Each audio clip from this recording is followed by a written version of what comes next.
Big boss season 7 മലയാളത്തിന്റെ 56 ദിവസം 12ാമത്തെ election. Abhilash, welcome to line cut. അപ്പൊ ഹാഫ് സെഞ്ചുറിയും കഴിഞ്ഞ് ജൈത്രയാത്ര മുന്നോട്ട് എവിടെയോ ചെറുതായിട്ടൊന്ന് പാളി. എവിടെയോ പാളി. ആവശ്യമില്ലാത്ത ചോദ്യങ്ങൾ ചോദിക്കരുത്. ഞാൻ എന്തെങ്കിലും ചോദിക്കും എന്ന് വിചാരിച്ച കാര്യം ഞാൻ ചോദിക്കാതിരുന്നു. എന്തായിരുന്നു?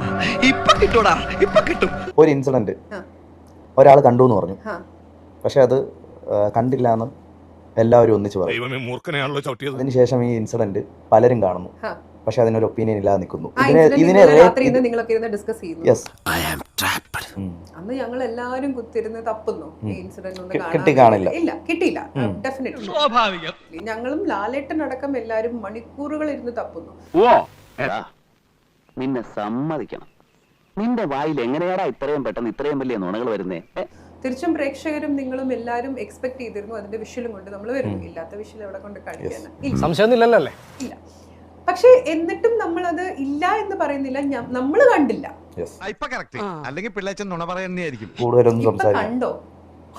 കണ്ടില്ല എന്നാണ് ഇരിക്കുന്നത്. കണ്ടോ? എനിക്ക് ചൊറിഞ്ഞ് വരുന്നുണ്ട് കേട്ടോ. തലേ ദിവസത്തെ എപ്പിസോഡ് എന്താ കണ്ടു എന്ന് പറഞ്ഞില്ലേ? അതിനകത്ത് ഞങ്ങൾ എല്ലാരും കൂടെ ഇരുന്ന് സംസാരിക്കുന്നുണ്ടോ നോക്കിക്കോ. അല്ല, നിങ്ങൾ പറയുന്നു വീണ്ടും ലാലേട്ടൻ എപ്പിസോഡിൽ ചോദിക്കുമ്പോഴും അതിനൊരു ക്ലാരിറ്റി ഇല്ല. അപ്പോഴും ആർക്കും ഒന്നും പറയണ്ട. റിലേഷൻഷിപ്പിലാണെങ്കിലും ശരി, അവരങ്ങനെ ചെയ്തു എന്നുണ്ടെങ്കിലും ശരി, ചെയ്തില്ലെങ്കിലും ശരി, അത് എന്റെ സബ്ജക്റ്റ് അല്ല, എന്നെ സംബന്ധിക്കുന്ന വിഷയമേ അല്ല.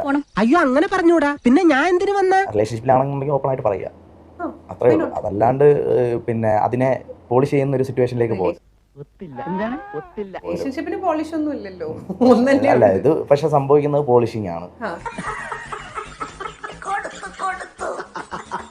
ഈ പറയുന്നത് പോലെ അന്ന് പുതപ്പിനടിയിൽ എന്ത് നടക്കുന്നു എന്നതിന് പ്രസക്തിയില്ല.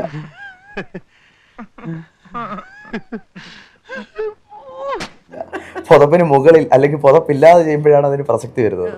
മനസ്സിലായില്ലേ? അത്രയേ ഉള്ളൂ എനിക്കും പറയാം.